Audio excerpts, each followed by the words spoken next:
Welcome back. So we had some amazing plays by Team Liquid. Team Liquid, they didn't quite dominate because there were some really close matchups there, but again, they played really well and managed to come out on top again. Yeah, they are impressive, really. They were impressive at the end of the regular season in the West. They were impressive at the playoffs as well. Yep. And now they are impressive in China. Yep. I don't know who is going to be able to stop them. That's insane. I just feel since, again, their manager have come in, it's made such a huge difference to the team. Because I think they started off with no manager. They just wanted players, I think, initially. And then they brought a manager in just closer to the end of the season, and it pulled them out to the top and brought them to Xi'an. Yeah, back in 2018, I'm not sure they had a manager. Yeah, but I'm talking about this season in general, because I don't think at the start of the season they went with the manager just right at the start. I think it was more at the end of the season they brought him in. That's why I think, anyway, I did see something like that. I'm sure 100%, but I'm not. Don't quote me on that. There were some changes. There was for definitely sure. some changes. They needed to do something, and they've done it, and they've come out on top again. So Team Liquid are a really strong team. They are really, they are impressive. Like when are they going to stop being that good? Really, like it's really impressive. Like they got some of the dominating best players everything in the world. So pretty much all the best players in the world in one team. I mean, you have all good players, but I think trophies-wise, I think Team Liquid is pulled off the most so far as in individual players. Yeah, well, they have Surgical Goblin, Canario, who they have been dominating so much. I mean, that's really impressive. They won 3 matches in a row, just them two. That's it. They didn't need a third player. No, just them two, 2v2, 1v1, done. That was it. Yep. That was really impressive. And then again, really Boofmac. Yeah, they got Boofmac as well. Boofmac being probably one of the strongest 1v1 players as well. Having him up first, just dominating those first sets, just putting on that huge pressure at the start. KK couldn't really do too much. Took that last game, but still Boofmac coming in with that 2-1. And we haven't seen Diego B yet. So I'm really curious. I'm really curious because I don't know at all where Diego B is right now. And I mean, he could be another impressive player, and just that element of surprise when you need it. You just have that secret weapon. You're holding in the back. You bring it out at the last minute, and you catch your opponent off guard. So that's all it needs sometimes. Just one person. That could be interesting. Now we're going to see on the 1v1 who's going to play. I'm really curious about that. Yeah, I'm really curious. They're going to stay safe today. Yeah, they probably will be safe more than likely because I mean they're well ahead at the moment. 2-1 on both matches so far. So they have dropped one match on both sides though. So it has been close, but yeah, we're just gonna have to wait and see. So coming into the game now, so we got Diego B. Yep, they're pulling somebody out the woodworks there. So we have the battle ram coming down the left hand side straight into the musketeer though. So I don't know if this musketeer is gonna be able to stop it, but with the balloon coming in as well, that's definitely going to be able to stop it. So we've got a little bit of bridge spam coming out from KK. We do have the Dark Prince band and the Baby Dragon. Good band with the Baby Dragon, I think. Again, one of the strongest cards. So it's definitely a good band for him. Musketeer getting a lot of value here with that P.E.K.K.A. at the bridge. I don't know how Diego B is going to actually be able to deal with this. And the P.E.K.K.A. is turning around to follow the Hogs. Yep, good Hogs split on both sides. Getting a little bit of chip damage done, but really needs to stop that P.E.K.K.A. from getting to the tower because we know how much damage a P.E.K.K.A. can get done to the tower. So we got the Musketeers going to walk up the left hand side. Bandit coming forward as well. So we've got bridge spam technically on both sides. Just with the Royal Hogs having that battle ram as well. You're wanting to bridge spam them pretty much both to the bridge. So, but Royal goes coming forward. Probably going to get a bit of chip damage in here, but bar barrel just in time to be able to take it down. Now in terms of Elixir, it's fairly equal. KK is going to try to pressure on the right hand side with the battle ram at the bridge. Oh, Barb's going to easily be able to clear that up, and a slight paratrooper is going to be coming here as well because that's going to force out a spell, force out something to be able to take those Barbadians down. Minions going down, probably actually a good option because it doesn't really cost too much, but that flying machine coming down as well is definitely going to be able to help out here.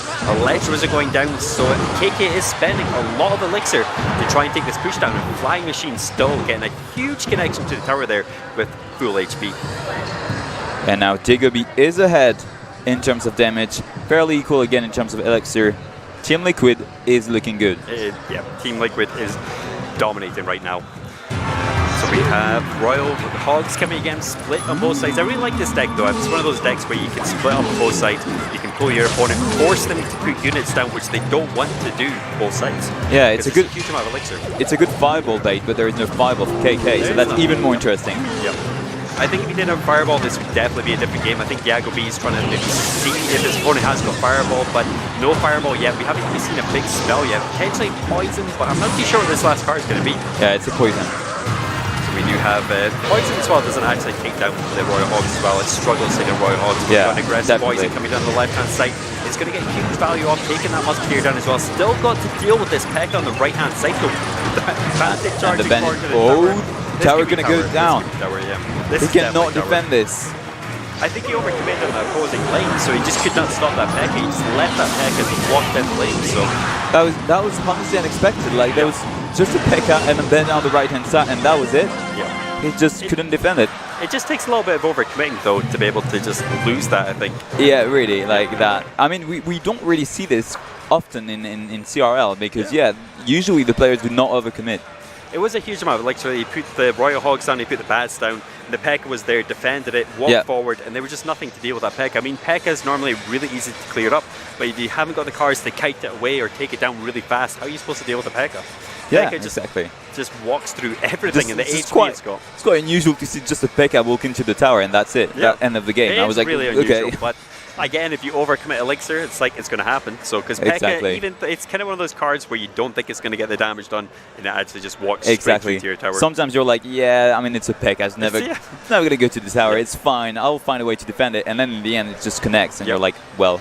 I mean, all it takes is an Ice Golem to kite it to the opposing side and have double towers shooting at it to be able to take it down. It takes something as small as that. Yeah. But we didn't have anything like that in Diago B's deck, but it was still close again. If he didn't let that P.E.K.K.A get to his tower, I definitely think he would have had that game. He had the pressure at the start. It was huge pressure at the start, but just couldn't pull it off in the end there, just allowing that, like say, that P.E.K.K.A to get through. So just what happens sometimes at pro level, I guess. So one little mistake can cost you the entire game. I think that Bandit there as well made a bit of a difference, because it was like you couldn't put anything really small down because the Bandit was going to charge it, the P.E.K.K.A was going to finish it off. So what were you supposed to do, really?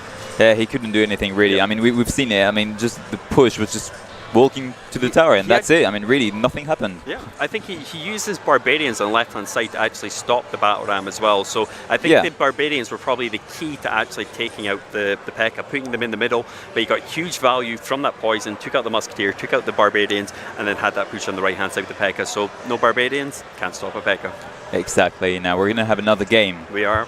So Diago B, he might come back in this one. I guess he just made a little bit of a mistake there, just rushed a bit too much.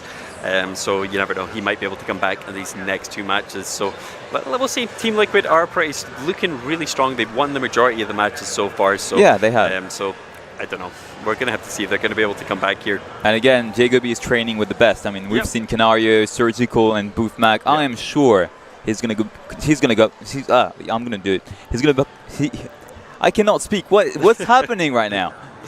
He's going to come back strong in this game. Yeah, I think he is. So we got a little bit of cycle coming out from both players. We got the Bar Barrel going down. We got the Log going down as well to stop the Bar Barrel from getting any damage done. We got the Bandit coming into a Mega Minion though, so I don't think this Mega Minion is going to really get too much done. Or the Bandit. Fireball going down, Bandit actually connecting to the tower, so I'm not entirely sure. I think he actually missed the Bandit with the Fireball. That wasn't the best place of getting a connection in on the right hand side. I think he's running a similar deck though. Maybe switch it up just a little bit there. So we've got the Miner coming down the left hand side, going to be able to get a little bit of chip damage done. Ooh. And Ram Rider coming out from Diago B this time, so that's going to stop that Prince from doing hardly any damage to the Ram Rider. Yeah, the Ram Rider is just there on the tower, getting the damage done. And I think that's a Giant for KK. Yeah, Giant triple spell? Giant Miner deck, could be, potentially. But what I was about to say, might be a P.E.K.K.A for Diago B, but there is that Inferno Dragon. That huge connection from that Prince there has equalized the tower. Did you see that Prince connection? The Prince hardly had any HP there, had stuff down. I think Diago thought it was going to be able to get taken down, but Prince got a huge connection there. We've got the Mega Knight coming forward with the Bandit as well, so I think Bandit's going to be able to easily connect the tower here. Mega Man connecting as well. Fireball going down again, but not... I'm not too sure about that Fireball again. I mean, it did manage to stop the push, but it just, I don't know, it wasn't enough. I mean, look at the Elixir. It's fairly even. Yep. It's not that bad, really. He clearly saved his tower. Yep, and he's not too much behind, so that's fine. Yeah, there's a lot of kind of like bridge spamish decks coming out from Diago as well. He played the Royal Hogs at the start, now he's playing the Ram Rider, so a lot of bridge spam coming in there. I think he's going to be able to deal with his Giant fairly well as well. We're going to have the Mega Knight probably coming down fairly soon. We've got the Inferno Dragon as well, but the Electro Dragon can stop the Inferno Dragon, but it just depends on the placement coming out from KK. KK here. So we've got a snowball coming down, the Mega Knight coming down. So again, I think this is easily going to be able to clear up with that. But Electro Dragon, if you let it just chip away there, it can actually get quite a bit of Look at damage. this. There is already another giant here at the bridge, and that in front of that is Electro Dragon behind is just doing the work. It is. If you don't deal with that Electro Dragon properly, you are literally going to lose your tower. So I think this might be a tower loss coming in from Diago right now. We've still got that Electro Dragon. It's on like 1 HP. And it's managing to come forward and take that right hand tower down. It's still alive. I know, it's still going. It stayed for the whole match pretty much. So we've got the snowball coming down, going to be able to slow down that Prince. 536 HP. I do not think Diago is going to be able to come back in this match. He is not. Nope, that is a good game. Really well played there from KK. So KK coming against Boofmag at the start. Not doing too well against Boofmag, but pulling off the second win versus Diago B. So I don't know. It wasn't really even that close there, I would say. I mean, there was 500 HP in the tower, but it would take in Diago a full connection with the Ram Rider, something massive to be able to get some damage done. Exactly. Now we are going to have the third match, and Diago B really needs to win it. Yeah. You know, if he wants to be, have the confidence of his team behind him. It's hard at this point though, when you're 2 down, you sometimes tilt a little bit, you kind of don't play, you don't focus as well as you normally do, so I think at this point it's going to be quite hard for Diago to pull this win off, I think. But you never know, he might be able to just kind of focus up and concentrate and take this last win for Team Liquid. We've seen GameWith do it twice already in this game, so Team Liquid can probably do it as well. Yeah. Now also, it could be also 3-0 for KK in this match, and that would be hard for Team Liquid to finish like this. Well, it'll be the first 3-0. We've not had not too many matches today, but it might just be the first 3-0 of this entire thing so far. So we'll see. Well, today anyway. But yeah, we'll see. I don't know. Diago, is he going to come out with more bridge spam decks? Is he going to come out with another Ram Rider goes as Royal Hog? Yeah, I think he does. Yeah, he needs to definitely switch up those kind of decks. I mean, I think he's coming out with them just because they're maybe not seen as much in tournament play. So it's definitely going to surprise your opponent. But I feel like Royal Hog sometimes, it's like they cost so much elixir. If you don't get a proper connection or your opponent doesn't overcommit, it's like what happened there, the P.E.K.K.A managing to reach the tower in the first game there. So yeah, exactly. Yeah, I don't really know about the Hogs. Not really convinced by the deck. I don't really like that deck, to be honest with you. I think it can used to be really good. Yeah. If you could bait that Fireball out, I mean, there was poison there, but if you could bait that Fireball out and get the Royal Hogs down one lane, it's definitely a good deck. But again, Royal Hogs, I just feel are really easy to clear up. I mean, if you get the full connection to the tower, fair enough, but if you've got a building, if you've got a log, if you've got just something to push them back, and a little bit of AoE to take them down, they're not hard to take down, then you've got a counter push. So. And I don't know about splitting them as well. Yeah, I don't really like splitting Royal Hogs, even though, if you don't split them, you can give some value, with the splash damage and everything. But still, I think there was no Fireball again. There was no Fireball for KK. So why did he split them? Yeah, because I mean, all he had to do was put down the Royal Ghost on one side, Bandit on the other side, and then that's double counter pushes coming down both sides. So that's you forcing to deal with a lot of units coming forward. But we do have Furnace coming out from KK coming down the left hand side. Doesn't really get any damage on poison, managing to take it down in time. Really well placed poison, so no real damage taken to the tower whatsoever from those Furnace. So the Bandit coming down the left hand side, Mega Minion coming forward with the Musketeer just following, just quite a bit behind. It looks like we have a P.E.K.K.A deck for Diago B and an RG for KK. That's going to be interesting. Yeah, RG deck coming out. I wonder if he's going to be running Lightning in this deck as well with KK, if he's running RG. But more Bridge Span coming up from Diago B. Again, we got that Ram Rider. We got Ram Rider. We got the Battle Ram coming up the right-hand side. Not going to be able to get it connected to the tower. It does go straight for the Furnace, so does actually stop that chip damage to the tower, which is probably quite good at the start. That's not too bad trade whatsoever. Ledge Wizard coming down. Taking care of the Mega Minion. And we've got a Musketeer in the back for KK. Building a push on the right-hand side. Poison going down, so that's probably, it's good poison. It's definitely going to take down the Musketeer. It's going to stay there long enough to take enough damage to actually finish off the Musketeer. Snowball cycling through for KK there, so he's just trying to cycle through his units, maybe get back to another Furnace again. He is trying to get back to his Furnace. Does go for the Bandit. Bandit getting a charge on the tower. I think he was trying to get the Barbarian barrel down to try and stop that Bandit charge, but just did not get it in time. Now, Diago B has a slight advantage in terms of elixir, 2 elixir only, but that could do the work. Yeah, I think that was for the snowball. It's because he threw the snowball in the tower, so that's how we got the elixir advantage there. But Diago actually going on the left-hand side, which is a good move, because once your opponent overcommits too much elixir on the Barbarians and Mega Minion, he got full connection in the left-hand side. Huge damage done, so Diago B coming back in this game, and he might even potentially win this as well. Mega Minion going to get so many swipes off those, so It's all good. Yeah, it's all Electro good. Wizard is here. Yep. And 900 HP on the left-hand side tower. KK is not looking that good right now. He is not. The spray spam is working out for Diago B this time. We do have the Royal Giant coming down straight into a P.E.K.K.A though. Of course. Not looking good again for KK right now. So I think this bridge spam is going to happen again. Maybe potentially going opposite lane. So he's got this double push going. He does actually go in the opposite lane. Have Barbarians going in the middle, but the Furnace is going to be able to clear all this up. The poison here just to chip some damage away. No, not really forcing anything. He's just going to defend. He knows he can. That's a lot of value throw from that poison, definitely. I got barbs, he got further powered the furnace as well. So huge clear up there. Yeah, I think Diago definitely this time has got the stronger deck just because he's got the P.E.K.K.A. He hasn't got any buildings to actually stop the RG, but there's not really been that much pressure with the RG. He needs to stop this Musketeer on the right hand side, which he does with the Electro Wizard. So again, well played from Diago, not taking much damage on that right hand tower. RG going down though, Brick Spam coming out from Diago on the left hand side. Watch out though, because that RG is getting some damage onto the right hand side tower. Yep. And again, Jacob is chipping away, but not really quickly. He just can't get that. He needs to get another connection in with the Battle Ram. The Battle Ram did the full damage to that left-hand tower.